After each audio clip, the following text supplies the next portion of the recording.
ఎంతోమంది యాక్టర్లు ఆడిషన్లు తీసుకుని ఉంటారు కానీ పాములు ఆడిషన్లు తీసుకున్నారంట కదా సార్, పాములకు ఆడిషన్ చేశారంట. 20 పాములు ఆడిషన్ చేసాం. 20 పాములు ఆడిషన్ చేశారా? ఈ కథ ఒక స్నేక్ తాలూకు క్యారెక్టరైజేషన్ మీద. పాము అనగానే మనకు ప్రపంచంలో మనం మామూలుగా వాడకంలో ఉండేది ఏంటి, పాము పగపడుతుంది. పగపడితే ఎంత దూరమైనా వెళ్తుంది, పైగా సినిమాటిక్ మెటీరియల్ కూడా అది పాము పగపట్టడం అన్నది దానికి సహజ లక్షణం. పగపట్టిన పాము వచ్చి కాటేసి చంపుతున్న సినిమాలు కొన్ని వందలు చూసాను. ఇప్పుడు నేనేం చేశాను, విచిత్ర సోదరుల సినిమా ఎందుకు హిట్ అయింది సంగీతం గారిది. మామూలు కమల్ హాసన్ ఉంటాడు, ఒక డార్ఫ్ కమల్ హాసన్ ఉంటాడు. మామూలు కమల్ హాసనే తండ్రి చావుకి కారణమైన విల్లలను చంపితే మామూలు రొటీన్ సినిమా. అవును, మరొకజోడు చంపితే ఈ డ్వార్ఫ్ అన్న క్యారెక్టర్ అతనుకున్న లిమిటేషన్స్లో అతను ఇంటెలిజెంట్గా పగ తీర్చుకుంటే ఒక ఇంట్రెస్టింగ్ స్క్రీన్ ప్లే, ఒక గ్రేట్ నెరేటివ్. అది ఒక experimental film on celluloid. Correct, నాకు అది మైండ్లో ఉంది.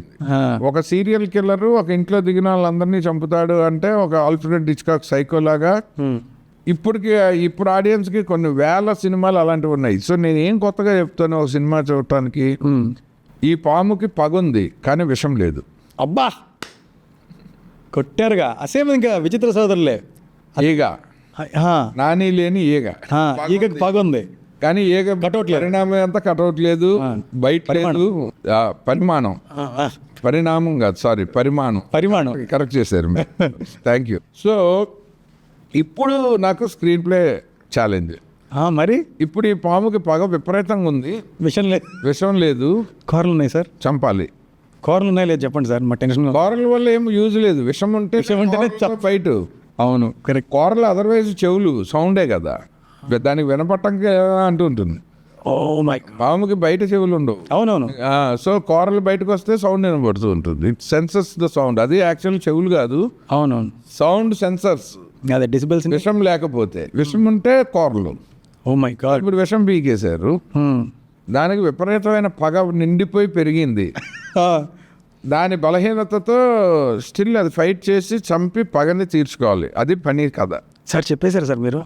ఏముంది ఈ కథ ఎలా చేసింది అన్నదే కదా ఇంట్రెస్ట్, స్క్రీన్ ప్లేనే కదా ఇంట్రెస్ట్. ఇందాకంతా అదే మాట్లాడుకున్నాను. అంటే మీరు ఈ మాత్రం ఇన్ఫర్మేషన్ కూడా ఎక్కడ ఇవ్వలేదు అనుకుంటా సార్ పని గురించి. ఫస్ట్ ఇప్పుడు వచ్చేసింది బయటికి. ఇప్పుడు అలాంటి పాముని ఎతకాలంటే ట్రైన్డ్ స్నేక్స్ కొన్ని వందలు ఉన్నాయి. రెప్టేరియం అని ఉంది, రెప్టైలేరియం డాలర్స్. అక్కడికి వెళ్ళి చూస్తే పెద్ద పెద్ద కేసులు నిండా పాములు అమ్ముతారు. పార్టీలకి, ఈవెంట్లకి ఇస్తారు, థీమ్ పార్టీలకి ఇస్తారు. అంటే వదిలేస్తారా అక్కడ? లేదు, అన్ని కేసుల్లో పెంచుతూ ఉంటారు, డిఫరెంట్ వే, చాలా కాస్ట్లీ. సో అక్కడి నుంచి క్రాక్ చేసుకుని నేను మా సిస్టర్ మీనాక్షి వెళ్ళి అలాగా ఒక స్నేక్ ట్రైనర్ని పట్టుకొని వాడి దగ్గర చూస్తే వాడి దగ్గర 25 పాముల పైన ఉన్నాయి, 50 పైనే ఉన్నాయి వెరైటీస్. సో వాడికి కథ చెప్పి ఏ పాము బాగుంటుందంటే నాకు తెలియదు, నువ్వు ట్రై చేయి అన్నాడు. 5 రోజులు ఆడిషన్ చేద్దాం.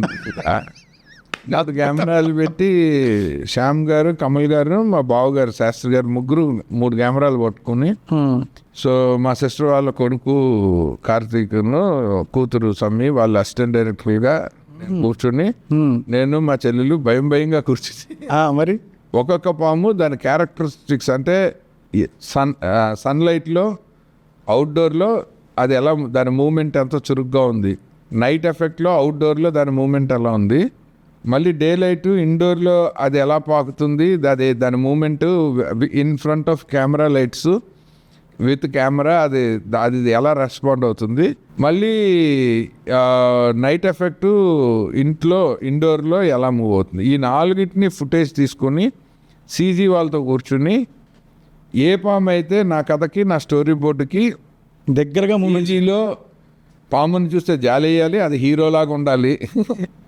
సో ఏ పాముని మనము ఇది మెడని ఎలాగా గ్రాప్ చేస్తుంది, చేతుల్ని ఎలా గ్రాప్ చేస్తుంది, అది ఒక దాన్ని మజిల్ పవర్ తోటి ఒక రోప్ లాగా అది ఎలా యాక్ట్ చేస్తుంది, అది ఒక జాకీ చాన్. ఇప్పుడు out of so many limitations దాని బ్రెయిన్ వాడి ఒక మనిషిని చంపే లెవెల్కి అది చచ్చిపోవటం ఈజీ ఇప్పుడు. అవును, ఎందుకంటే ఫస్ట్ అటాక్లో పాము బయట చేయలేదా మనిషి పవర్ఫుల్ అయిపోతాడు. కరెక్ట్. వాడి చేతిలో కత్తి ఉండొచ్చు, ఒక కర్ర ఉండొచ్చు, గన్ ఉండొచ్చు, పాముని కిల్ చేయడం ఈజీ, విషం లేని పాముని. తెలుసుకున్నాడు ఆ విషయం అంటే అంతే వాడు పవర్ఫుల్. వెంటనే తెలుస్తుందిగా, అది ఎప్పుడైతే బయట చేయట్లేదో తెలుస్తుంది. సో ఆ కొరతను అధిగమించి తెలివితేటలతో ఎదురు చూసి చంపాలంటే ఆ యాక్షన్ సీక్వెన్సెస్కి ఏ పాము అయితే మనకి కుదురుతుంది, బిలీవబుల్గా ఉంటుందంటే అప్పుడు ఆ 20 స్నేకుల్లో నుంచి వాళ్ళు మీరు ఈ స్నేక్ అయితే మీరు చెప్పిన కథకి ఎక్స్ట్రాడినరీగా ఉంటుందండి అంటే దాన్ని రీక్రియేట్ చేయడం స్టార్ట్ చేసాం. హెన్రీ లిప్టో అని బెవర్లీ ఫిలిమ్స్ ఎల్ఏలో వాడు సీజీ సూపర్వైజరు. జునైద్ సిద్దికీ గారు ఆల్రెడీ సీజీ ఎక్స్పర్ట్, ప్రైమ్ ఫోకస్లో పనిచేసి ఎడిటర్ అయ్యాడు, లైగర్కి స్మార్ట్ శంకర్కి. ఆయన editor come CG supervisor. Srikanth Sakhamuri అని ఇక్కడ మయూక రాజమౌళి గారితో పనిచేసి వచ్చారు, ఆయన సీజీ. సో వీళ్ళందరూ అప్రూవ్ చేసి ఆ స్నేక్ని దీన్ని అయితే మేము 3D మోడల్ చేసి మీరు అనుకున్న యాక్షన్ ఎపిసోడ్స్ 8 యాక్షన్ ఎపిసోడ్స్ ఉంటాయి సినిమా. సార్ ఏంటి సార్ ఇది చాలా పెద్ద స్కేల్, చాలా పెద్ద స్కేల్ సినిమా, అందుకే ధైర్యంగా కూర్చున్నా. బాబోయ్ ఇంత ఎక్సర్సైజ్ చేశారా సార్ మీరు? పాములు అసలు బల్లి ఉంటేనే ఇట్లా అంటాం కదా సార్, మరి మీరు పాముల మధ్యలో ఎలా కూర్చున్నారు సార్? అది పోనీ మీకు ఏమైనా అలవాటు ఉందా అంటే కాదు, ఈ సినిమా కోసమే. సర్ప్రైజింగ్లీ పాముతో బాడీ ఇంటరాక్షన్ ఉండకూడదు అన్న క్యాథరిన్ గారు కూడా షూటింగ్లో అలవాటు పడి అది నెమ్మదిగా టచ్ చేయటము, దాన్ని ముద్దు చేయటం చేశారు. కానీ నేను ఇవాళకి ఆ పాముని అంత దూరంలోనే ఉంచా. ట్రైన్ నాకు పాముకి మధ్యలో ఉండాల్సిందే. అవునా సార్? మరి ఇదంతా ఎలా చేశారు? చురుకు బయట లోపల లైట్ అన్ని దూరంగా నేను ఇప్పుడు అలా పాముని వదిలి కెమెరాలను వదిలి నేను సోఫాలో కాలు బ్యాక్ పెట్టి. అవునా సార్? అమ్మ బాబోయ్, మీకు BTSలో ఉంటుంది, నా మానిటర్ పెట్టుకుని నేను కాళ్ళు పార్స్ పెట్టి కూర్చుంటే కింద యూనిట్ అందరూ. అది అలిసిపోలేదా సార్? పాము అలిసిపోలేదా? దానికి ఉంటుంది, అదే ఆర్టిస్ట్ లాగే మధ్య మధ్యలో క్యారవాన్. అవునా? పాముకు క్యారవాన్ ఏంటి సార్? బాక్స్ అడిగా చెప్పేవాళ్ళం, దేని వ్యాంటీ వ్యాన్ ఏదనగానే ఆ బాక్స్ ఓకే. అందులో బాయిల్డ్ ఎగ్స్ ఉంటాయి, ఇంకో ఏవో గింజలు లాంటివి ఉంటాయి, అది తినే ఉంటాయి. ఆ తర్వాత మంచిగా మెత్తగా ఒక పరుపులాగా ఉంటుంది, మధ్యలో మళ్ళీ ఒక రఫ్ ప్యాచ్ ఉంటుంది, ఒక బాక్స్ దానికోసం డిజైన్డ్ బాక్స్. అది చాలా బాగా చూస్తాడు, అది మూమెంట్ని బట్టి ట్రైనర్ చెప్తాడు. I think it got tired అనగానే దాన్ని తీసుకెళ్ళి వేరే షాట్లు తీసుకోమని, మళ్ళీ ఇంకో గంట తర్వాత it our hero is ready, hero గారి షాట్ రెడీ అని చెప్పండి. రెడీ చేస్తే ఓ మై గాడ్ 18 రోజులు దాన్ని స్ట్రెయిన్ చేయకుండా, ఎక్కడ పాముని హింసించకుండా నీట్గా తీసుకుని వచ్చాం. అసలు అంటే ఇది వేరే అమెరికాలో రూల్స్ ఎక్కువ. అదే అనబోతున్నాను సార్, గబుక్కు దాన్ని స్టే చేసామని ఒక ఇష్యూ లేకుండా పద్ధతిగా చేసాం సినిమా. సినిమా అంతా అదే పామే, దానికి డూప్ కానీ ఆల్టర్నేటివ్ కానీ బాగా డూపే. అలా కాదు సార్, అది అలిసిపోవడము, ఒక రోజు పని చేయకపోవడము. అది పని చేయకపోతే షూటింగ్ ఏం కదా, మనకి వేరే సీన్లు ఉంటాయిగా. అదేలేండి డ్రామా, దాని పాయింట్ ఆఫ్ వ్యూ ఉంటుంది. కెమెరానే పాయింట్ ఆఫ్ వ్యూ. ఓకే, అంటే గ్రేగా ఏమైనా చేసేస్తారా sir? Point of view shot గ్రేగా అంతా, ఎందుకంటే వాటి కళ్ళు. సినిమా చూడండి, మరీ అన్నీ చెప్పేస్తాను. సారీ సార్, క్రియేటివ్ డిస్కషన్లో వచ్చేసాం సార్.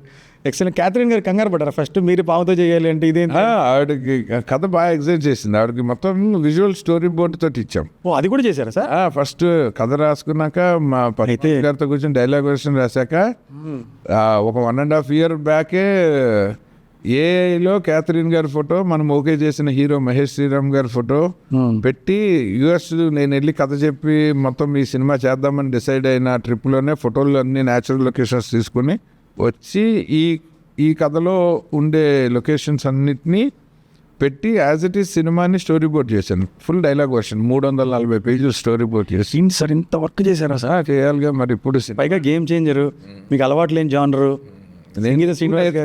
ఇదంతా చేశాక ఇప్పుడు క్యాథరిన్ గారికి అది ఇచ్చి చూపించి, సరే ఇంకా క్వశ్చన్ అడగకూడదేమో, అడగండి ఆవిడనే ఎందుకు సెలెక్ట్ చేసుకున్నారు అని. రెగ్యులర్గా హీరోయిన్ ఓరియంటెడ్ సినిమాలు చేసే వాళ్ళకంటే ఒక గ్లామరస్ స్టార్ ఇమేజ్ ఉండి ఇప్పటిదాకా హీరోయిన్ ఓరియంటెడ్ సినిమాలు చెయ్యని హీరోయిన్, అండ్ ఇందులో అమెరికాలో కథ జరుగుతుంది కాబట్టి ఒక డైనమిక్ గా ఆ సమాజంలో మెర్జ్ అవ్వగలిగిన ఫేస్ కావాలని. మీరు చెప్పిన ఏదో సినిమా కోసం నేను ఒక హీరోయిన్ ఇక్కడి నుంచి తీసుకెళ్ళాను అలా సేక్ ఆఫ్ మార్కెట్ తీసుకెళ్ళాను కాకుండా, సినిమా చూస్తే న్యాచురల్గా ఆ ఫ్రేమ్లో క్యాథరిన్ గారు సెట్ అయినట్టు నాకు చాలా బాగా సెట్ అయ్యారు. అసలు అంటే వేరే వాళ్ళని తక్కువ చేయను, బట్ ఆవిడ అలా రైట్గా ఒక తానిలో గుడ్డలాగా వచ్చేసి.